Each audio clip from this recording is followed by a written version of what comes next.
Welcome to the Play Their Way podcast, where we talk about all things in child first coaching. I'm your host, Laura Jane Jones, and today I'm excited to welcome our special guest, Tom Hartley.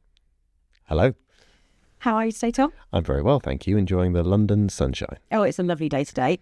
Tom Hartley is Head of Competitor Development at Motorsport UK. With over 20 years' experience of coaching, working across the athlete and coach development pathway as a coach, coach developer, and leader. Now, Tom, I'm going to dive straight in and pick up on something that I saw on your LinkedIn of all places. It was about coaches pulling their hair out. It talked about the stresses and strains and demands on coaches. Now, on this podcast, we talk a lot about centering play and fun for children, but are coaches centering play and fun and letting loose enough for themselves? Being a coach is really, really tricky. It's tough. And especially as a grassroots coach, there's so many pressures and strains on you to be able to create a good environment, to help kids enjoy the experience that they have, to design activities that keep them coming back next week, for many, just to get through the next coaching session. So I think coaches give themselves a hard time, and I can understand why. The pressures are really high. And as a result of that, you find yourself surviving, and you find yourself just trying to get through every single training session. I remember myself experiencing that in my early years as a coach, just trying to find enough content to get through the next hour and a half with the kids. And as a result, coaches pull their hair out. They get stressed, they're tense about things, they want to control stuff. And I think when you're starting out as a coach, or coaching isn't your full-time job, and you've only got a small amount of time to deliver things, you might want to control things because you want to get the best out of the time that you have with the children. But control, I suppose, has a cost. It's time. Takes your energy. You feel like it's all on your shoulders, and the joy of coaching tends to dissipate and disappear. And coaching's a wonderful thing. Being a coach and seeing people achieve things that they didn't think was possible, create an environment where kids want to keep coming back, gives so much energy if you let it. And I think lots of coaches have an opportunity to just really reframe or rethink their coaching experience so they get as much out of it as the kids do. Do you think as a coach, if you're enjoying it, kids feed off of that more? Without a doubt. Children have a brilliant read on adults. As any parent will know, they know exactly what push buttons to press and exactly what to do to try and test and push the boundaries with adults. But if they can see their coach having as much of a good time as they are within the practice, then that energy will bounce backwards and forwards. One of the pieces of work I did a few years ago when I was in a role at UK Coaching is we looked at some coaching behaviours called transformational coaching behaviours. It's all backed by research around different things that coaches could do. So the impact they have in their sessions supports the experience that children have there and then, but they develop lots of leadership and developmental qualities. And one of those coaching behaviours was around modelling vulnerability and humility as a coach. Maybe saying, I don't know. Maybe saying, what do you think? And genuinely learning alongside the children. So being able to model vulnerability, to be humble, but also to enjoy yourself and have a brilliant experience, just shows the children that you're in it together with them. Coaching is a process that you do with people, not to people. And I think if the coach can be part of that experience, then everybody will have a better time. That humility and vulnerability is really interesting. How much do they provide? Not that we ever want to promote dishonesty around kids, but jump off points in sessions. When you say to them, oh, I don't know what we do next. As a coach, we all know we're adults in those situations. But how much does that give children the opportunity to use their voice when perhaps it could have been a prescriptive session that they would have just gone on with? I think this is a coaching superpower, without a shadow of a doubt. If you as a coach can really think about how you can let go of some stuff and share the responsibility and the decision-making process with the children, it enables you to do so much more. I wouldn't recommend saying to the kids, I don't know, the night before a cup final. There's times and places to dial up and dial down that vulnerability and humility. But it demonstrates that you can share the decision-making process. You can create time and space for children to have a voice and share their thoughts. I remember listening to a much more experienced coach than me a few months ago, and we were talking about choice. And sometimes children can drown in the freedom. If you say to kids, what do you want to do? Or what should we do next?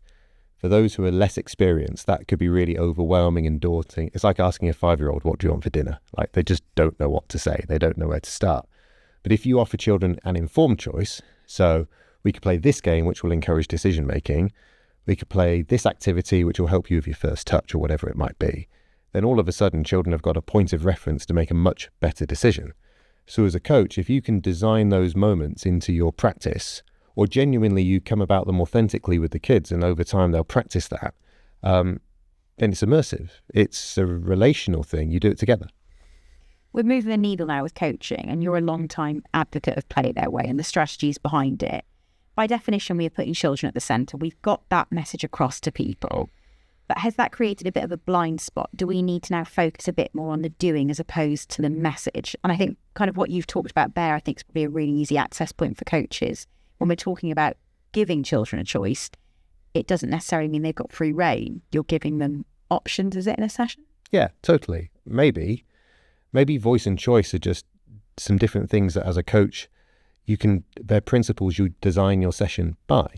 Rather than just designing an activity for the next part of your session, you're designing an activity and thinking, right, where are the moments within this part that the children have a voice or have choice? And that might be embedded with the coaching session you're delivering tomorrow, or it might be across the next 6 months of work that you do with a group. If coaches can start to think about tangible moments where voice and choice really support the player development or the athlete or the child development process, then it works in the moment and it works for the long term. So as an example of that, when I was doing some coaching at Arsenal Football Club, Arsenal Women, a few years ago, we took the player development plan, the individual development plan that we designed for players. And I'd always thought the coaches do far too much heavy lifting in that process. They write feedback, they give the feedback to the children, and a lot of the time it's about things that kids need to get better at. Some coaches, for no fault of their own, become deficit detectives. They look for the bad stuff. Where perhaps we have an opportunity to reframe that, so coaches as treasure hunters, they could look for the good things and then help kids strengthen them even further. But the IDP process we ran at Arsenal, we wanted the children to co-own it with the coaches. So it wasn't about giving feedback, it was about generating feedback together. So we asked the children to come in with a picture of something they'd like to achieve by the end of the season. I remember some would take this really literally in terms of an attacker rounding a goalkeeper. I remember this one young girl took it quite metaphorically, and she had a photo of clown school and explained after some questions that there were clowns there because she wanted to have fun, but it was school because she wanted to learn some stuff. But these became a real anchor, a point of reference and a point of connection between the coach and the young person. And then on the back, we got the children to write down what are the top 3 things you want to achieve this season. And importantly, we asked the parents to highlight what are the top 3 ways you're going to help your daughter achieve their goals. It wasn't about the top 3 things they wanted. It was how are they going to help them on the journey and get there, other than being a taxi and a bank. So by co-creating the IDP process with the girls in our development program, the whole season included voice and choice. Every time we came to a jump-off point, as you put it, within a coaching session, we could ask the kids, well, what do you want to do that's going to help you work on the goals that you're trying to achieve? So it wasn't just stick your finger in the air and hope for the best. Everybody was able to be intentional about what they were doing next. So I think that those strategies coaches can develop about how do they bring Play Their Way to life within their coaching sessions, live in the bigger picture, but they also live session to session. So coaches are treasure hunters, and involving the parents in how are you going to help your child achieve those things. To me, the message behind the third pillar of Play Their Way of journey is that we're on the journey with the children. Do you buy into that? Without a shadow of a doubt. Player learning, child learning, and coach learning are interdependent. They're connected to each other.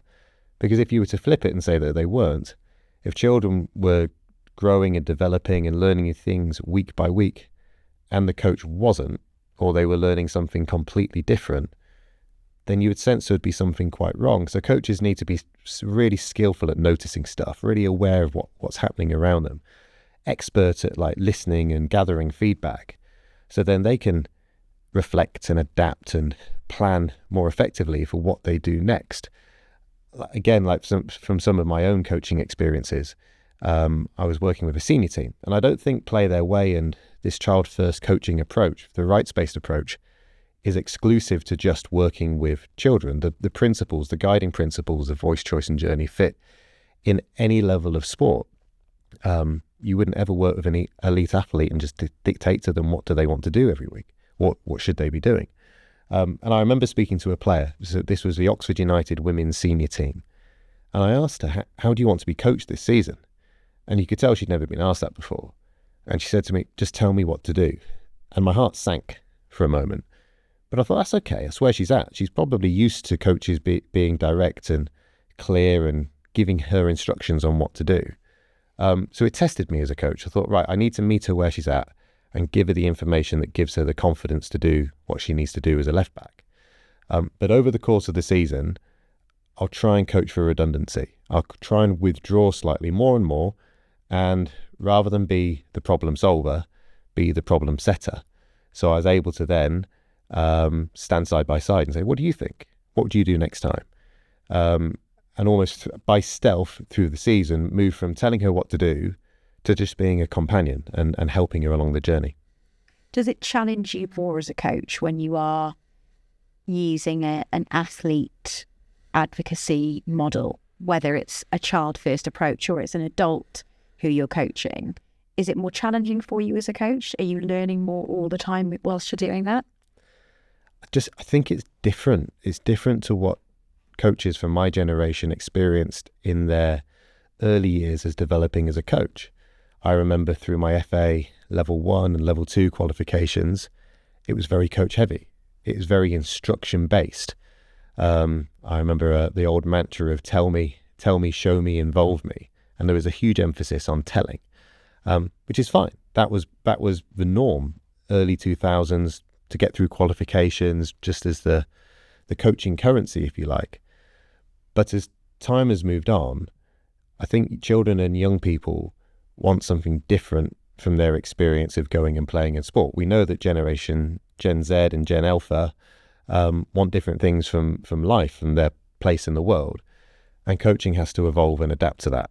So without a shadow of a doubt, the expectation on a coach, or the shape of a modern coach in any sport or physical activity, needs to be one that's got the skills or the tools in their toolbox to be able to listen really well, to be able to co-create with the athletes, with the players, and to be able to adapt. There's a great coaching friend of mine, a chap called Craig Morris, who is an Olympic canoe slalom sprint coach.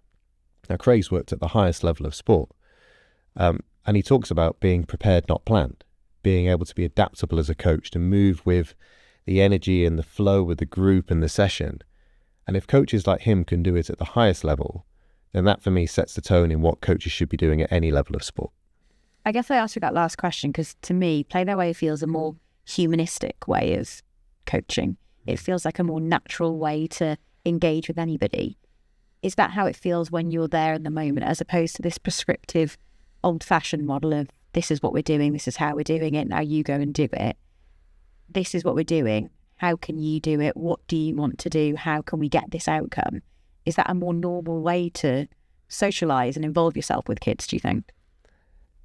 Yes. I think society has shifted and moved. So coaches and coaching has the opportunity through something like Play Their Way to be able to do that as well. For me personally, coaching in an environment where you can coach freely, you can live in the moment, and you can adapt to what's happening in front of you alongside the players is the best form of coaching possible. Because ultimately, you're on, like we've said before, you're on the journey together. You're heading towards a shared goal, and the coach and the athlete have different ways of achieving it and getting there, but they can work together doing it. There is the approach of a coach being prescriptive and detailing every single aspect of every single training session is outdated. And it won't be long until we look back on that approach and recognize its value, but recognize we've moved away from it. So Play Their Way is where we are now. Do you think that this is the final point of our evolution, or is this the beginning of an evolution into even more of a self-advocacy model for those being coached? I think that's a great question, because Play Their Way's so new in terms of utilizing the rights of the child to inform the way you do your coaching.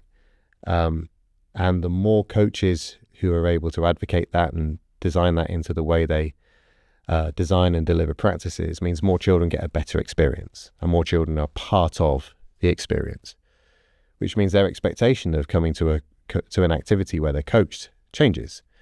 So when those young people become coaches in 5 and 10 years' time, that's just normal. And we know that lots of coaches coach the way that they were coached. They're heavily influenced by what's gone before. So if all of a sudden Play Their Way, voice choice journey becomes just normal in the activities that young people are involved in, then that's how they'll begin. That's their starting point. Imagine that. That's the starting point as a fresh new coach in this world. Where Play Their Way can go and get to in the future is just so exciting. And I don't think anybody knows exactly where it will be, but it changes the fabric of what coaching looks like in the UK. We can't guess what things are going to look like in 5 years, 10 years, 20 years' time. But as a coach now, at the moment, with these principles in your back pocket and having this as your strategy, do you think that we're going to see greater retention of participation of young athletes, or I probably shouldn't say young athletes, of kids in movement and sport? Well, if coaches don't do a good enough job on week 1, then children will give you the feedback by not coming back for week 2. So voice choice and journey will absolutely increase the satisfaction levels of children taking part in sport. They'll have a better time. They'll probably make more friends. They'll feel more involved in the process. So why wouldn't they want to come back for more and keep coming back next week and next week? And we know that by coming back, they'll get better too. They'll get better at the sport they're playing, but a whole load of other things as well they'll develop as being part of that sport. So I think it would be very hard to imagine a world where Play Their Way principles embedded in coaching practice won't enable children to keep coming back. And then in their life cycle through sport, if they continue participating in sport at a high level, great. We'll have better problem solvers on the field. We'll have more adaptable, connected athletes who aren't dependent on the voice of the coach. But then we'll get better coaches. And then even further into the future, we'll have people who are in leadership positions who have experienced voice choice and journey as a participant, who recognize how important that is to be part of the diet of any young person taking part in sport or physical activity. And then it just becomes a norm. So moving away from it becomes even harder because it's just the normal thing that we do. On this podcast, we're constantly talking about the ideals of this concept, this dreamy utopia of Play Their Way. But coaches are bound to hit stumbling blocks. So come on, what challenges have you faced whilst you've been a Play Their Way coach, I say in inverted commas? What challenges have I faced? Many. I think that when I started experimenting with voice choice journey, I was doing it before voice choice and journey were clearly articulated. And I remember a coaching session whilst working at a community club a few years ago, saying to the children, what would you like to do tonight? And there were 15 children with 15 different ideas, and it was utter chaos. I didn't know where to start, I didn't know what to do, and I ended up pleasing absolutely nobody. And I remember talking to a coaching friend, somebody who I've looked up to for a long time, who I know has been on the podcast, Peter Sturges. Oh, we love Pete. He's fantastic, isn't he? It's like the grandparent of football in the United Kingdom, without a shadow of a doubt. And Pete said to me, well, like, don't give them all the choice in the world. Just help them have a focus, and then you can make choices and decisions with them. So that for me was a big stumbling block to start with. I wanted the voice of a child, but I didn't quite know how to get it. And I think as well in coaching sessions, I'd always want to come with my best interest. So I'd come and give feedback to children in the moment. I want you to go and try this. I want you to do this next. which is helpful to a point. And I suppose any coaching skill overplayed could become a weakness. So for me, rather than being the coach who always leans in to offer what I'd like the child to try next in the next challenge point, is flipping it to say to the young person, well, what are you working on tonight and how can I help you get there? Because I think there's so many coaches who make assumptions about how the children they're working with want to be supported and want to be coached. But going meta about it and having the conversation about the conversation, how can I help you tonight? What's the one thing I can do that's going to help you be at your best? Can shortcut so many of the challenges coaches have with a play their way approach, because you're actively engaging in that conversation, and it helps you in the moment because the child can give you some real-time feedback on what works for them. But it helps the child in the bigger picture because all of a sudden you're helping them build a self-awareness of the stuff they like and the stuff that they don't like. And hopefully they'd feel more confident to share that then with another coach or a teacher or a friend, which just gives them a better base to build from anything they do.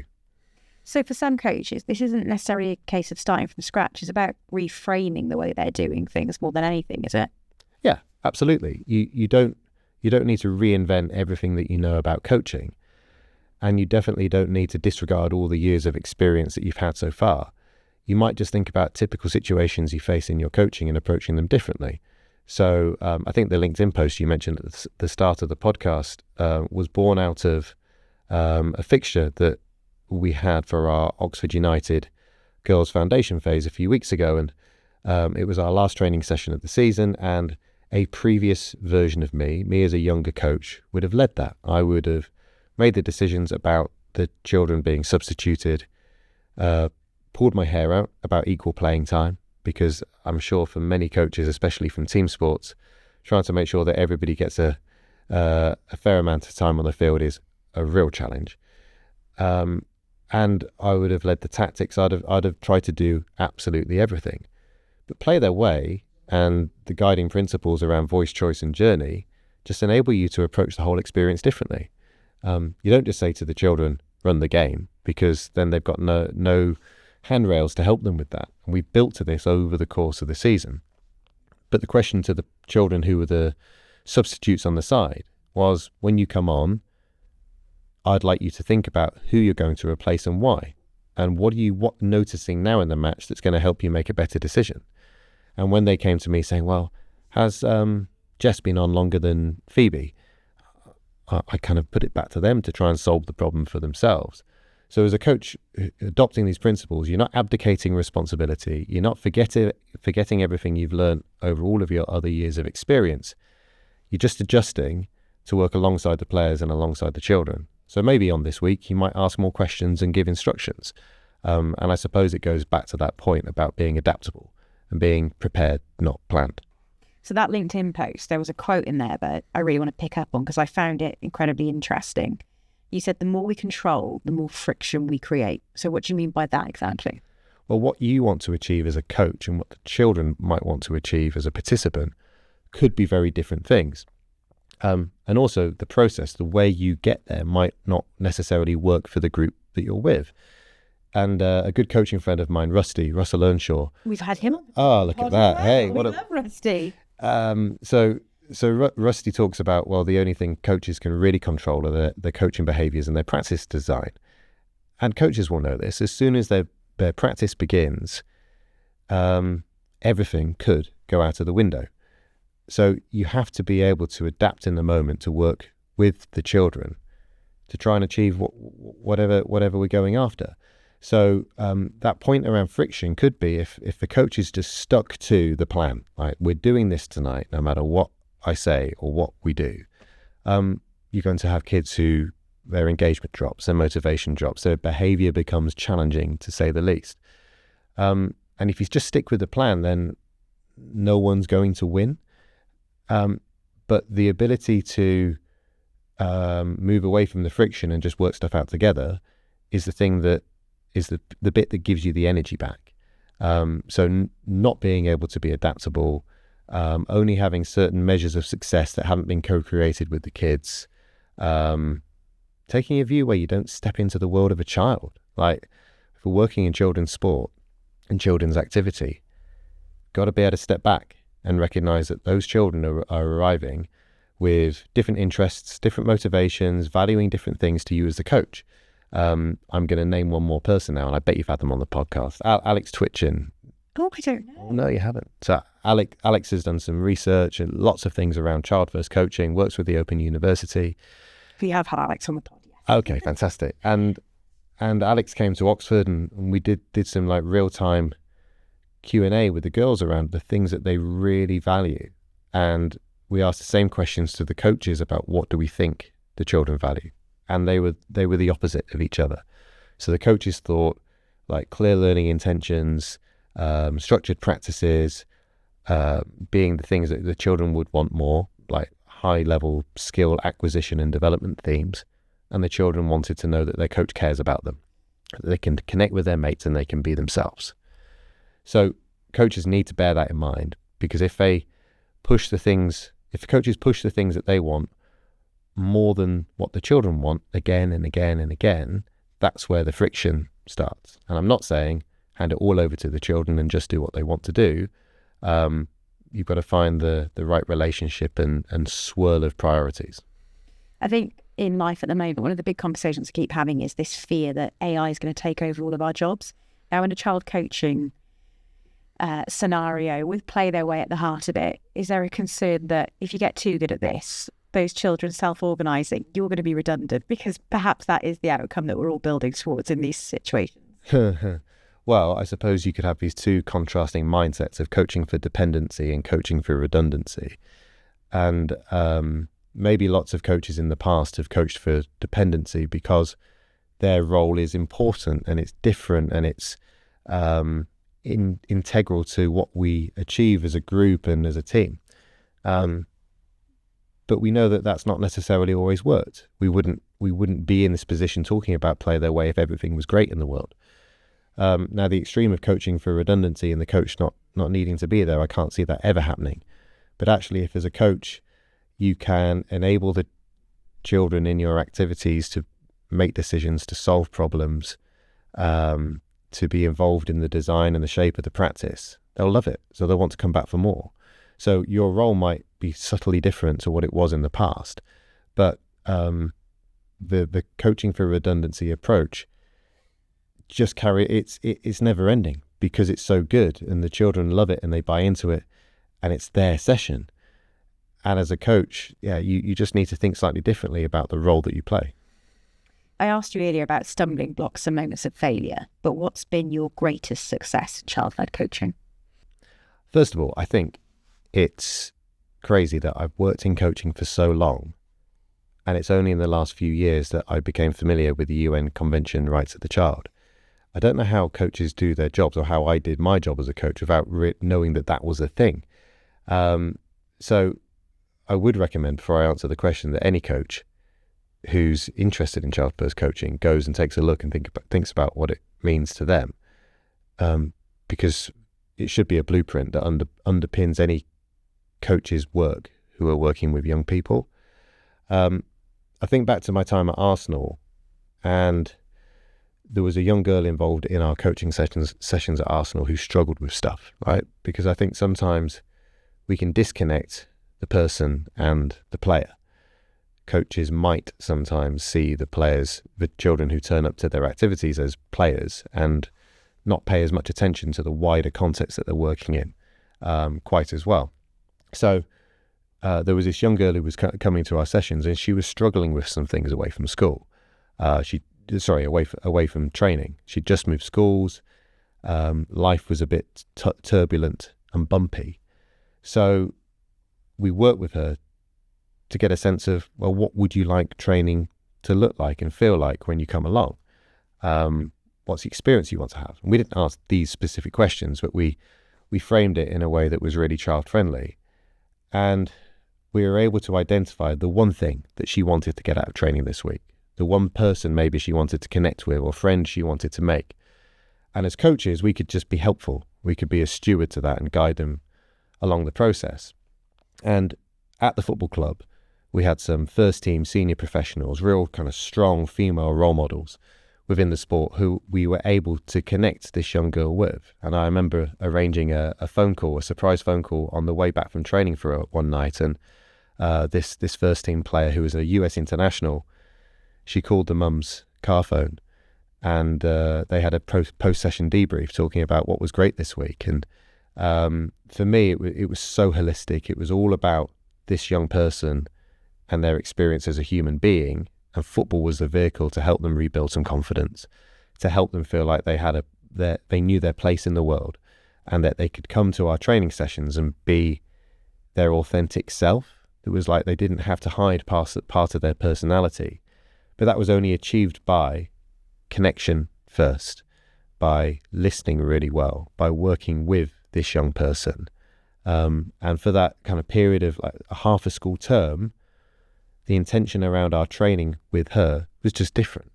And the other kids wouldn't know anything else because it was individualized and it was personal and it was all gone about in the proper way. But for me, that kind of exemplifies that child first coaching is about the person before the player, but actually it helps them in the sport, but with everything else that they could be struggling with in other parts of their life too.